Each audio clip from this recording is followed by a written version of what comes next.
കേരളത്തിൻ്റെ ചരിത്ര വഴികളെ ആകെ മാറ്റിമറിക്കാനും പല പുതിയ സംവിധാനങ്ങൾക്കും രീതികൾക്കുമൊക്കെ തുടക്കമിടാനും കാരണമായ ഒന്നാണല്ലോ കച്ചവട ലക്ഷ്യങ്ങൾ തേടിക്കൊണ്ട് യൂറോപ്യൻ ശക്തികളുടെ കേരളത്തിലേക്കുള്ള വരവ് എന്നത്. അപ്രകാരം ആദ്യമെത്തിയ പോർച്ചുഗീസുകാർ ആ കാലത്തെ ഏറ്റവും ശക്തനായ സാമൂതിരിയെ ചെന്ന് കാണുകയും കച്ചവടത്തിനായുള്ള സഹായങ്ങൾ അഭ്യർത്ഥിക്കുകയും ചെയ്തു.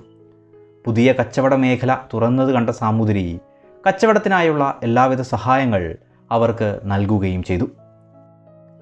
എന്നാൽ ആ സമയം കോഴിക്കോടിൻ്റെ കച്ചവട മേഖലയിൽ നിറഞ്ഞു നിന്നിരുന്ന മുഹമ്മദീയരുടെ എതിർപ്പ് കാരണം പോർച്ചുഗീസുകാർക്ക് വലിയ തോതിൽ ചരക്കുകളൊന്നും ശേഖരിക്കാനായില്ല. ഇതുമായി ബന്ധപ്പെട്ട് വാസ്കോ ഡ ഗാമ ഒന്നുകൂടെ ചെന്ന് സാമൂതിരിയെ കണ്ടെങ്കിൽ പോലും അനുകൂലമായ ഒരു പ്രത്യേക നിലപാടൊന്നും അന്നുണ്ടായിരുന്ന സാമൂതിരി എടുക്കുകയും ചെയ്തില്ല. എങ്കിലും വാസ്കോ ഡ ഗാമ തിരിച്ചു പോകുന്ന വഴി കണ്ണൂരിലെത്തുകയും അവിടെ വെച്ച് കോലത്തിരി ആവശ്യമായ ചരക്കുകൾ നൽകുകയും ചെയ്തു.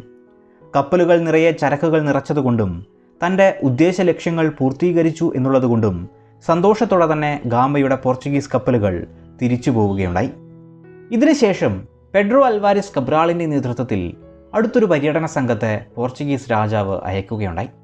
സ്വാഭാവികമായും ഇവരും കേരളത്തിലെ അതിശക്ത മേഖലയായ കോഴിക്കോട്ടെത്തി കച്ചവട സാധ്യതകൾ തേടുകയുണ്ടായി. 1500-നും 2000-നും ഇടയിൽ ആളുകളും 30ഓളം കപ്പലുകളും ആ സംഘത്തിൽ ഉണ്ടായിരുന്നതായി പൊതുവെ പറയാറുണ്ട്. എന്നാൽ പോർച്ചുഗീസ് സംഘത്തിന് വേണ്ട വിധത്തിൽ ചരക്കുകൾ ഇവിടെ നിന്നും ലഭിക്കുകയുണ്ടായില്ല. അവർ രാജാവിനോട് സങ്കടം പറയുകയും ചെയ്തു. അവനവൻ്റെ സാമർഥ്യം പോലെയാണെന്നുള്ള മറുപടിയിൽ സാമൂതിരി അവരെ കൈയൊഴിയുകയും ചെയ്തു. അതോടെ പോർച്ചുഗീസുകാരും അറബികളും തമ്മിൽ നേരിട്ടുള്ള പോരാട്ടത്തിനും പിടിച്ചെടുക്കലിനുമൊക്കെ വഴികൾ തുറന്നിടുകയാണ്. പോർച്ചുഗീസുകാർക്ക് കരയിൽ നിന്ന് തീരെ ചരക്ക് ലഭിക്കാത്ത അവസ്ഥ വന്നതോടെ അറബി കപ്പലുകൾ പിടിച്ചെടുത്ത് പരിശോധിക്കുന്ന അവസ്ഥകൾ പോലും അവിടെ വന്നെത്തി. അതോടെ അതൊരു സംഘട്ടനത്തിലേക്ക് വഴി തുറന്നു. കരയിലെ ഏറ്റുമുട്ടലിൽ പോർച്ചുഗീസുകാർക്കായിരുന്നു വലിയ നഷ്ടം നേരിടേണ്ടി വന്നത്. അവരുടെ വ്യാപാരശാല നശിപ്പിക്കുകയും കരയിലുണ്ടായിരുന്ന ഒട്ടേറെ സൈനികരെ വധിക്കുന്ന അവസ്ഥയുമൊക്കെ ഉണ്ടായി. അതോടെ കബ്രാൾ നഗരത്തിന് നേർക്ക് കപ്പലിൽ നിന്ന് കനത്ത തോതിൽ ആക്രമണം നടത്തുകയും ചെയ്തു. കോഴിക്കോട് നഗരമേഖലയിലേക്ക് ഇറങ്ങുക സാധ്യമല്ലെങ്കിൽ പോലും കടലാക്രമണത്തിൽ നഗരത്തിന് നാശനഷ്ടങ്ങൾ വരുത്തിയതായി പൊതുവെ പറയുന്നുണ്ട്. ഏതായാലും കബ്രാളും സംഘവും ഉടനെ കൊച്ചിയിലേക്ക് നീങ്ങുകയും 1500 ഡിസംബർ മാസത്തിൽ കൊച്ചിയിലെത്തുകയും ചെയ്തു. പോർച്ചുഗീസ് സഖ്യം ഗുണകരമാണെന്ന് തോന്നിയ കൊച്ചി രാജാവ് ഇവരെ ആദരപൂർവ്വം സ്വീകരിക്കുകയും നിങ്ങൾക്കിഷ്ടമുണ്ടെങ്കിൽ എന്നും കൊച്ചിയിൽ കച്ചവടം ചെയ്യാമെന്നുമുള്ള വാഗ്ദാനവും നൽകി. അങ്ങനെ പോർച്ചുഗീസുകാർക്ക് കൊച്ചി അനുകൂലമായി നിലകൊണ്ടു. അങ്ങനെ ഒരു മാസത്തോളം കപ്പലുകളിൽ ചരക്കുകൾ നിറച്ചതിന് ശേഷമാണ് അപ്രാവശ്യം കബ്രാൾ തിരിച്ചു പോകുന്നത്. കബ്രാളിൻ്റെ കേരളത്തിലേക്കുള്ള വരവ് വിജയമാണെങ്കിൽ കൂടിയും കേരളത്തിലെ ഏറ്റവും ശക്തനായ സാമൂതിരി എതിരാളിയായി മാറിയതും കോഴിക്കോട് മേഖലയിൽ വെച്ച് കോഴിക്കോടിൻ്റെ കപ്പൽപ്പടയെ നേരിടേണ്ടി വന്നതുമായ പ്രശ്നങ്ങൾ പരിഹരിക്കാൻ പോർച്ചുഗൽ രാജാവ് ഡോം മാനുവൽ പുതിയ നീക്കങ്ങൾ ആലോചിച്ചു. സാമൂതിരിക്ക് തിരിച്ചടി നൽകണമെന്നതും മുഹമ്മദീയരുടെ കച്ചവടം നിർത്തണമെന്നതും അദ്ദേഹത്തിൻ്റെ ലക്ഷ്യങ്ങൾ കൂടിയായിരുന്നു. അതിനായി വാസ്കോ ഡ ഗാമയെ തന്നെ ചുമതലപ്പെടുത്തുകയും 20 കപ്പലുകളിലായി 800 പടയാളികളെ നൽകുകയുമുണ്ടായി. ഗാമ കോഴിക്കോട്ടെത്തി സാമൂതിരിയെ കാണുകയും കോഴിക്കോട് നഗരത്തിൽ നിന്ന് മുഹമ്മദീയരുടെ കച്ചവടം നിർത്തണമെന്നും ആവശ്യപ്പെട്ടു. സ്വാഭാവികമായും സാമൂതിരി അത് നിരസിക്കുകയും ചെയ്തു. അതോടെ ഗാമ തൻ്റെ ആക്രമണ സ്വഭാവം പുറത്തെടുത്തു. കടൽ മേഖലകളുടെ അധിപൻ തങ്ങളാണെന്ന് അവർ സ്വയം പ്രഖ്യാപിച്ചു. കോഴിക്കോട് നഗരത്തെ ആക്രമിച്ചു.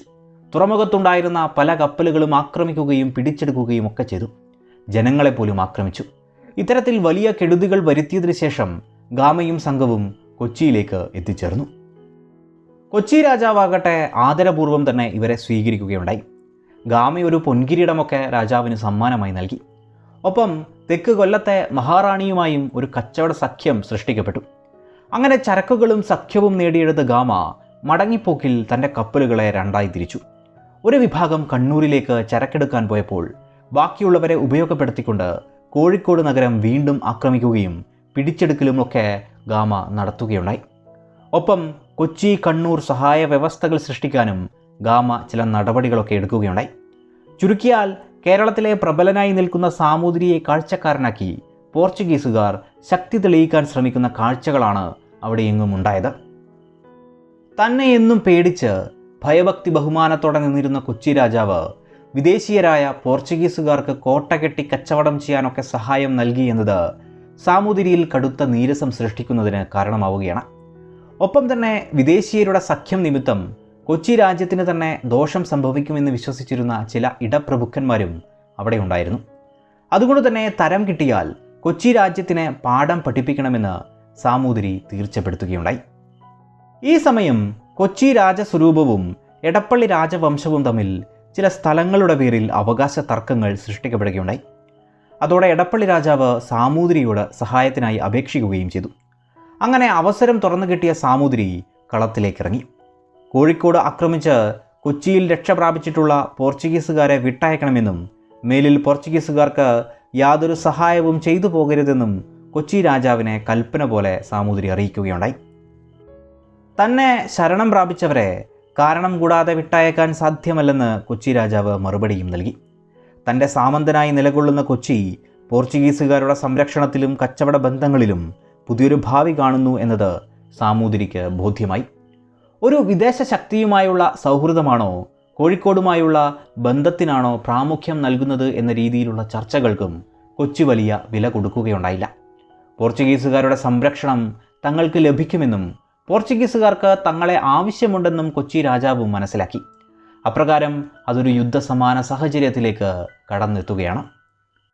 ഇത്തരമൊരു അവസരത്തിൽ ഇടപ്രഭുക്കന്മാരും മറ്റും കൂടി യുദ്ധം ചെയ്യേണ്ടി വരും എന്നതിനാൽ ഇത് രണ്ട് രാജവംശങ്ങളുടെയും നാശത്തിന് മാത്രമേ കാരണമാവൂ എന്നും അതിലൂടെ വിദേശീയർ ഇവിടെ ഉയർന്നു വരാനുള്ള വഴികളാണ് തുറക്കപ്പെടുക എന്നുമൊക്കെ ചിലർ പറഞ്ഞു വെച്ചെങ്കിലും ഒന്നും തന്നെ സംഭവിക്കാതെ രണ്ട് രാജാക്കന്മാരും യുദ്ധത്തിലേക്ക് എന്ന വഴികളിലേക്ക് തന്നെയാണ് കടന്നു ചെന്നത്. സാമൂതിരി താൻ ഏറ്റവും ശക്തനെന്ന് കരുതുകയും കൊച്ചി പോർച്ചുഗീസുകാരുടെ സംരക്ഷണത്തിലും വിശ്വസിക്കുകയുണ്ടായി. അങ്ങനെ 50,000-ഓളം നായർ സൈന്യത്തോടുകൂടി സാമൂതിരി 1503 മാർച്ചോടെ യുദ്ധത്തിനായി പുറപ്പെടുകയാണ്. കൊച്ചി രാജാവിൻ്റെ വിരോധികളായ എടപ്പള്ളി, ചെറുവെപ്പ് തുടങ്ങി ചില രാജാക്കന്മാരും സാമൂതിരിയുടെ സൈന്യത്തോടൊപ്പം ചേരുകയുണ്ടായി. അങ്ങനെ സാമൂതിരി പട കൊടുങ്ങല്ലൂർ കടവത്തെത്തി.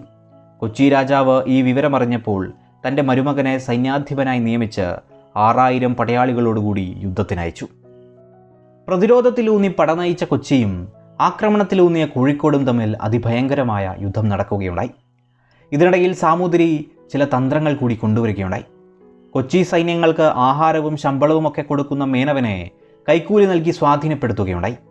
അതിന് പ്രകാരം കൊച്ചി സൈന്യത്തിന് ക്രമമായി കാര്യങ്ങൾ കിട്ടാതായതോടെ സൈന്യത്തിൽ അസ്വസ്ഥതകൾ സൃഷ്ടിക്കപ്പെട്ടു.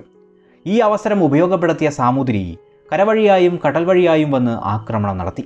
സേനാധിപനായ മരുമകൻ തമ്പുരാനൊക്കെ യുദ്ധത്തിൽ പെട്ടുപോവുകയും കൊല്ലപ്പെടുകയും ചെയ്തു. സാമൂതിരിയും സൈന്യവും ജയഭേരിയോടെ കടവ് കടക്കുകയുണ്ടായി. പോർച്ചുഗീസുകാരടക്കം സഹായിച്ചുകൊണ്ടുള്ള കൊച്ചിയുടെ അതുവരെ നീണ്ട പ്രതിരോധത്തിൽ സാമൂതിരിക്ക് വലിയ നഷ്ടങ്ങൾ ഉണ്ടായതായും പറയുന്നുണ്ട്. ഏതായാലും ശത്രുക്കളുടെ ജയവും മരുമകൻ്റെ മരണവും അറിഞ്ഞ ഗോദവർമ്മ മഹാരാജാവ് ശേഷിച്ച സൈന്യങ്ങളോടും പോർച്ചുഗീസുകാരോടും കൂടി എളങ്ങുന്നപ്പുഴ ക്ഷേത്രത്തിൽ അഭയം തേടുകയുണ്ടായി. സാമൂതിരിയാകട്ടെ കൊച്ചിയിലേക്ക് മുന്നേറി വലിയ തോതിൽ ആക്രമണങ്ങൾ നടത്തുകയും ചെയ്തു. പറങ്കികളൊക്കെ കോട്ട വിട്ട് ഓടിപ്പോവേണ്ടി വന്നു. വിദേശികളായിട്ടുള്ള പലരും സാമൂതിരിക്ക് മുന്നിൽ കീഴടങ്ങി. മഴക്കാലമായതോടെ ഓണക്കാലമൊക്കെ കഴിഞ്ഞ് ആക്രമണം പുനരാരംഭിക്കാമെന്ന തീരുമാനത്തിൽ സാമൂതിരി ഒരു കൊച്ചു സൈന്യത്തെ കൊച്ചിയിൽ നിർത്തിക്കൊണ്ട് കൊടുങ്ങല്ലൂർക്ക് മടങ്ങുകയുണ്ടായി. എന്നാൽ സാമൂതിരിയുടെ ഈ ഒരു ജയം അധികകാലം നീണ്ടു നിന്നില്ല. മഴക്കാലം അവസാനിക്കുന്നതിന് മുന്നേ തന്നെ 1503 ഫ്രാൻസിസ്കോ അൽബുക്കർക്കിൻ്റെ നേതൃത്വത്തിൽ ഒരു കപ്പൽപ്പട ആദ്യം കണ്ണൂരിലെത്തുകയുണ്ടായി. യുദ്ധവിവരം അറിഞ്ഞതിനെ തുടർന്ന് ആ കപ്പൽപ്പട കൊച്ചിയിലേക്ക് തിരിച്ചു. ഈ വരവ് നിമിത്തം കൊച്ചി രാജാവിനും പോർച്ചുഗീസുകാർക്കും സമാധാനം വന്നെത്തി. പോർച്ചുഗീസ് നാവിക വിഭാഗം വൈപ്പിൻകരയിലെത്തി കൊച്ചി സൈന്യവുമായി സന്ധിച്ചു. നിലവിലെ സൈന്യങ്ങൾ ഇവരെ ആദരപൂർവ്വം സ്വീകരിക്കുകയും ചെയ്തു. ഉടനെ തന്നെ അൽബുക്കർക്ക് കൊച്ചി കോട്ട വളഞ്ഞു. കരുതിയിരിക്കാത്ത സമയം വന്നെത്തിയ ആക്രമണത്തിൽ കോഴിക്കോട് പട അമ്പരന്നെങ്കിലും അവർ ധീരമായി തന്നെ ആക്രമണങ്ങളെ പ്രതിരോധിക്കുകയുണ്ടായി. എന്നാൽ സഹായത്തിനായി മറ്റ് സൈന്യങ്ങളോ ഭക്ഷണ സാധനങ്ങളോ പോലും കോട്ടയിലേക്ക് എത്തിച്ചേരാതെ വന്നതോടെ സാമൂതിരിയുടെ സൈന്യം അവശരായി തീർന്നു. എങ്കിലും മരണം വരെ കോട്ട വിട്ടുകൊടുക്കുകയില്ലെന്ന ശപഥത്തിൽ അവർ യുദ്ധം ചെയ്തു. ഏവരും മരിച്ചു വീഴുകയും ചെയ്തു. അൽബുക്കർക്കിൻ്റെ ആക്രമണ വീര്യത്തിനു മുന്നിൽ ഏവരും തകർന്ന് തരിപ്പണമായി എന്ന് തന്നെ പറയാം. സാമൂതിരിയുടെ പടയ്ക്കപ്പുറം സാമൂതിരിയെ പിന്തുണച്ചിരുന്ന ഇടപ്രഭുക്കന്മാരെയും അൽബുക്കർക്ക് നിലം പരിശാക്കി. പലയിടത്തും ആക്രമണങ്ങളും കൊലപാതകങ്ങളും കൊള്ളയടിക്കലുകളും ഒക്കെ നടക്കുകയുണ്ടായി. അതോടെ കൊച്ചി ദേശത്ത് സാമൂതിരി നേടിയ വിജയം മഴക്കാലം മാറുന്നതിന് മുന്നേ തന്നെ അവസാനമായി. അൽബുക്കർക്ക് കൊച്ചി രാജാവിനെ വീണ്ടും പരമാധികാരിയായി വാഴിച്ചു. അതിൻ്റെ സന്തോഷത്തിൽ കൊച്ചി രാജാവ് പോർച്ചുഗീസുകാർക്ക് കോട്ട പണിയുവാനുള്ള സ്ഥലവും മരവും ഉൾപ്പെടെ എല്ലാവിധ സഹായങ്ങളും ചെയ്തു നൽകുകയുണ്ടായി. 1503 അങ്ങനെ കോട്ടയുടെ പണി കഴിഞ്ഞു. ഇതാണ് മാനുവൽ കോട്ട എന്ന പേരിൽ അറിയപ്പെടുന്ന കോട്ട. കൊച്ചി കോഴിക്കോട് യുദ്ധചരിത്രത്തിൽ ഏറ്റവും അധികം ചർച്ച ചെയ്യപ്പെടാറുള്ള ഡ്വാർട്ടെ പച്ചിക്കോവിനെ കോട്ടയുടെ നാഥനായി നിയമിക്കുകയുമുണ്ടായി. തുടർന്ന് അൽബുക്കർക്ക് കൊല്ലത്ത് ചെന്ന് ഒരു കച്ചവട കരാറും സൃഷ്ടിച്ച് കോലത്തിരി രാജാവിനെയും കണ്ട് ചരക്കുകൾ നിറച്ച് 1504 തിരിച്ചു പോവുകയുണ്ടായി. ഈ സമയങ്ങളിൽ സാമൂതിരിയാകട്ടെ പ്രത്യാക്രമണത്തിനായി വലിയ ഒരുക്കങ്ങൾ തന്നെ നടത്തുകയായിരുന്നു. അൽബുക്കർക്ക് ദേശം വിട്ട് 2 മാസം കഴിഞ്ഞതോടെ സാമൂതിരി വമ്പിച്ച ഒരു സൈന്യശേഖരണമൊക്കെ നടത്തിക്കൊണ്ട് പടനീക്കം ആരംഭിക്കുകയുണ്ടായി. വട്ടത്തുനാട്, പരപ്പനാട്, ബേപ്പൂർ, വെങ്ങനാട് തുടങ്ങിയ മേഖലകളിലെ രാജാക്കന്മാരും എടപ്പള്ളി, ചാലിയം, കൊടുങ്ങല്ലൂർ എന്നീ ഇടപ്രഭുക്കന്മാരും സാമൂതിരിയുടെ സൈന്യത്തിന് അംഗബലം വർദ്ധിപ്പിക്കുകയുണ്ടായി.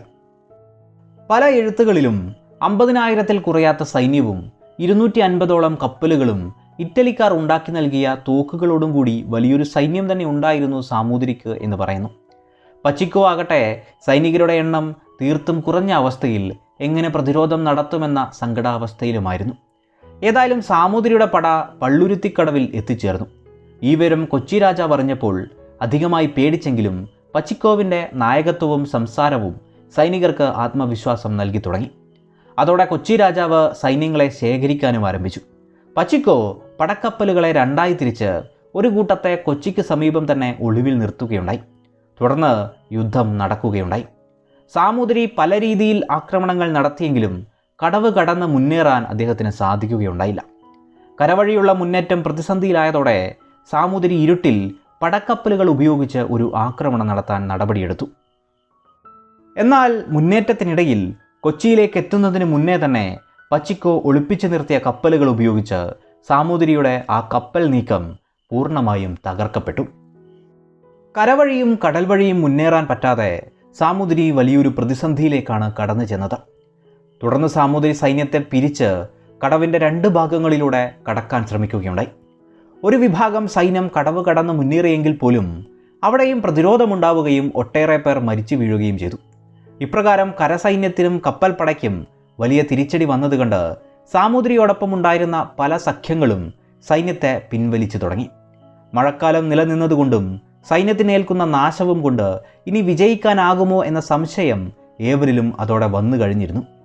അങ്ങനെ സാമൂതിരി തന്നെ തകർന്ന അവസ്ഥയിലായി.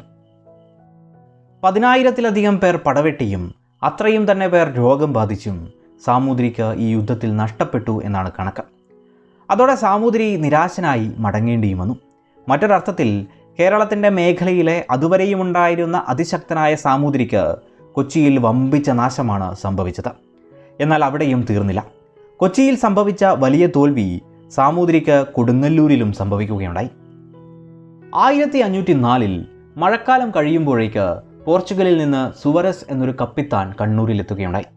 വിവരം അറിഞ്ഞപ്പോൾ തന്നെ സാമൂതിരി സമാധാന ചർച്ചകൾക്കായി ശ്രമങ്ങൾ നടത്തുകയും ചെയ്തു. സാമൂതിരിക്കൊപ്പം നിൽക്കുന്ന വെള്ളക്കാരെയും യുദ്ധസമയത്ത് ശരണം പ്രാപിച്ച ഇറ്റലിക്കാരെയും വിട്ടു നൽകിയാൽ സമാധാനമാകാമെന്ന് പോർച്ചുഗീസുകാർ പറഞ്ഞെങ്കിലും ശരണം പ്രാപിച്ചവരെ ജീവൻ പോകുന്നതുവരെ വിട്ടയക്കില്ലെന്നും ശേഷം ഇഷ്ടം പോലെ ചെയ്യാമെന്നും സാമൂതിരിയും അറിയിച്ചു. അതോടെ പോർച്ചുഗീസ് പട കൊച്ചിയിലേക്ക് വീണ്ടും വന്നു. വന്നെത്തിയ പോർച്ചുഗീസ് പട പച്ചിക്കോവിൻ്റെ പടയോടൊപ്പം ചേർന്ന് ഒരുമിച്ച് സാമൂതിരിയുടെ കൊടുങ്ങല്ലൂർ ആക്രമിക്കുകയും നഗരം നശിപ്പിക്കുന്ന രീതിയിൽ വലിയ തോതിൽ തന്നെ ആക്രമണ പ്രവർത്തനങ്ങൾ നടത്തുകയുണ്ടായി. കൊടുങ്ങല്ലൂർ നഗരം പിടിച്ചെടുത്ത് അതിനു ചുറ്റും കോട്ടമതിലും കെട്ടുകയുണ്ടായി. അതോടെ കൊടുങ്ങല്ലൂർ രാജാവ് സാമൂതിരിയുമായുള്ള ബന്ധം അവസാനിപ്പിച്ച് പോർച്ചുഗീസുകാരുടെ സംരക്ഷണം സ്വീകരിച്ചു. പോർച്ചുഗീസുകാരെ സംബന്ധിച്ചിടത്തോളം യുദ്ധപരമ്പരയിലെ ആദ്യത്തെ വമ്പൻ വിജയവും സാമൂതിരിയെ സംബന്ധിച്ചിടത്തോളം കേരളത്തിലെ ഒന്നാമൻ എന്ന പദവിക്ക് കോട്ടം തട്ടുന്നതുമായിരുന്നു കൊച്ചിയുമായിട്ടുണ്ടായിരുന്ന യുദ്ധം എന്ന് പറയാം. ഈ ഒരു യുദ്ധം നിമിത്തം പിന്നീട് അങ്ങോട്ട് കേരളത്തിൽ വലിയ മാറ്റങ്ങൾ തന്നെ സംഭവിച്ചു. പോർച്ചുഗീസുകാർ വൻതോതിൽ മുഹമ്മദീയ കച്ചവട മേഖലകളെ ആക്രമിക്കുന്നതിനും ചരക്കുകൾ പിടിച്ചെടുക്കുന്നതിനുമൊക്കെ കാരണമായി മാറി. സാമൂതിരിയുമായി ബന്ധമുണ്ടായിരുന്ന മുഹമ്മദീയ പ്രഭുക്കന്മാർ പലരും കേരളത്തിൻ്റെ മേഖലകൾ കച്ചവടത്തിന് യോജിച്ചതല്ല എന്ന് കരുതി തിരിച്ച് അറേബ്യ, ഈജിപ്ത് തുടങ്ങിയ മേഖലകളിലേക്ക് പോകുന്ന അവസ്ഥയുമുണ്ടായി. നാടുവാഴികൾക്കും മറ്റും സാമൂതിരിയുടെ നേരെ ഉണ്ടായിരുന്ന വിശ്വാസ ബഹുമാനങ്ങളൊക്കെ കുറഞ്ഞു വരുന്നതിനും കൊച്ചി കോഴിക്കോട് യുദ്ധം കാരണമാവുകയുണ്ടായി. ഈ മേഖലയിലെ ശക്തൻ സാമൂതിരി എന്നതിൽ നിന്നും മാറി പോർച്ചുഗീസുകാരായി മാറുകയും അവരുടെ കീർത്തിയും പരാക്രമവുമൊക്കെ വർദ്ധിക്കുന്നതിനും കാരണമായി. പോർച്ചുഗീസ് ഉള്ളതുകൊണ്ട് തന്നെ കൊച്ചി രാജാവിൻ്റെ യോഗ്യത വർദ്ധിച്ചു വന്നു. എങ്കിൽ പോലും കോലത്തിരി, സാമൂതിരി, കൊച്ചി മുതലായ കേരള രാജ്യങ്ങൾ തമ്മിലുള്ള ശത്രുത വർദ്ധിക്കുന്നതിനും പോർച്ചുഗീസ് യുദ്ധവിജയം കാരണമായി മാറി. ഏതായാലും കൊച്ചിക്ക് നേരെ സാമൂതിരി നടത്തിയ വലിയ സൈനിക നീക്കവും അതിന് നേരിടേണ്ടി വന്ന ദയനീയ പരാജയവും നിലവിലുണ്ടായിരുന്ന സാമൂതിരിയുടെ പദവിക്ക് വലിയ കോട്ടം തട്ടുന്നതിന് കാരണമായി മാറി എന്നത് ചരിത്രം.